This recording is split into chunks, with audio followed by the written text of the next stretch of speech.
पर बीजेपी ने रिकवर। आकाशवाणी। अमेठी से स्मृति ईरानी 10,000 वोटों से पीछे चल रही हैं। स्मृति ईरानी 10,000 वोटों से पीछे हो गई हैं। 10,000 वोट से स्मृति ईरानी पीछे। देखिए, पिछले एक महीने से मुझे तो एक आदमी नहीं मिला जिसने कहा हो कि स्मृति ईरानी अमेठी से चुनाव जीत सकती हैं। जब मैं इस बात को कहता था तो कोई मानता नहीं था। पिछले एक महीने से सब लोग कह रहे हैं कि वो चुनाव हार रही हैं। Kishori Lal Sharma dark horse. भाजपा के कार्यकर्ता ही उनसे बहुत ज्यादा नाराज थे। देखिए, इसको किशोर, मैं पहले भी बात कर रहा था, अभय जी से बात हो रही थी कि स्मृति जी को लेकर पार्टी में बहुत। आकाशवाणी। सहारनपुर से इमरान मसूद 3174 वोट से आगे चल रहे हैं। इमरान मसूद आगे हो गए, मतलब हार की हैट्रिक तस्वीर बदल सकती है। इमरान मसूद जीत सकते हैं। राघव लखनपाल पीछे हो गए। स्मृति ईरानी लेकिन 10,000 वोटों से पीछे। को स्मृति ईरानी में किशोरी लाल का बहुत महत्वपूर्ण होगा, लेकिन प्रियंका गांधी की जीत मानी है। प्रियंका, हम लोग पहले भी चर्चा कर, खुद तो गांधी परिवार लड़ा नहीं अमेठी नहीं, लेकिन प्रियंका गांधी ने इस पूरे कैंपेन को देखा और तय कर लिया था कि वो अमेठी पर वो खड़ी रही। जल्दी। देखिए, बीजेपी के कुछ लोग नाराज जरूर थे, लेकिन इस तरह का नहीं था कि पूरी तरह से मालूम है कि स्मृति ईरानी हार रही हो। उनके पक्ष में ऐसी उम्मीद तो नहीं थी स्मृति ईरानी हार जाएंगी।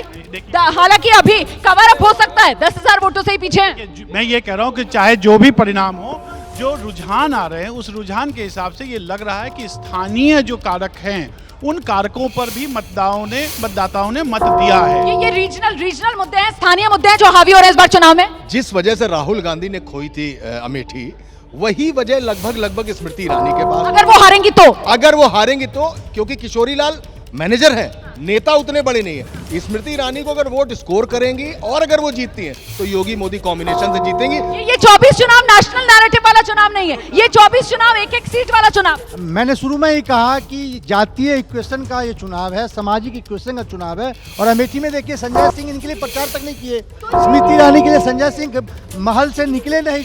जिस दिन वोटिंग आया उससे 2 दिन पहले वो अमेठी में आए ही, तो एक डिफरेंसेस था वहाँ के पार्टी कार्यकर्ताओं में। नहीं तो 24 चुनाव क्या जाति तय कर रही है? 24 का चुनाव जाति तय कर रही है।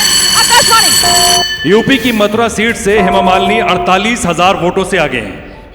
हेमा मालिनी मथुरा सीट 2014, 2019 और अब जीत की हैट्रिक लगाने के लिए मथुरा सीट से हेमा मालिनी आगे बढ़ती हुई नजर आ रही हैं। ये जाति पर आ गया चुनाव 2024 का। नहीं, मुझे नहीं लगता। देखिए, चुनाव का जो ट्रेंड, एनडीए 300 पार, एनडीए फिर से 300 पार। रुझानों में एनडीए 304 पर पहुंच गया है। इंडिया गठबंधन 218 और बिहार में एनडीए को बम्पर बढ़त मिली है। इस वक्त अचानक से ये 300 पार जो एनडीए नजर आ रहा है, उसमें बिहार का है बड़ा योगदान। बिहार में एनडीए अचानक से 31 सीटों पर बढ़त बनाने के साथ साथ एनडीए, माफ कीजिएगा, 38 सीटों पर बिहार में एनडीए को बढ़ाते वही 2019 में मिला था। आकाशवाणी। बिहार की काराकाट सीट से पवन सिंह करीब 3200 वोटों से आगे चल रहे हैं। उपेंद्र कुशवाहा पिछड़ रहे हैं। उपेंद्र कुशवाहा लग नहीं रहा है इस बार जीत हासिल कर पाएंगे। पवन सिंह भोजपुरी स्टार, उन्होंने पेच अटका दिया है। उपेंद्र कुशवाहा की राह का सबसे बड़ा रोड़ा जो है वो बिहार में काराकाट सीट पर पवन सिंह बनते हुए नजर आ रहे हैं। बीजेपी ने पार्टी से भी बाहर का रास्ता दिखाया था पवन सिंह को, लेकिन उपेंद्र कुशवाहा की राह में तो वो रोड़ा बन ही गए हैं। काराकाट सीट पर पवन सिंह आगे,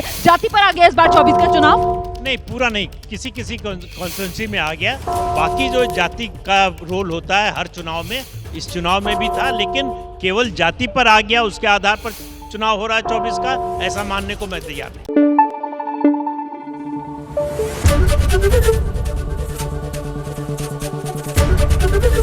एबीपी न्यूज आपको रखे आगे।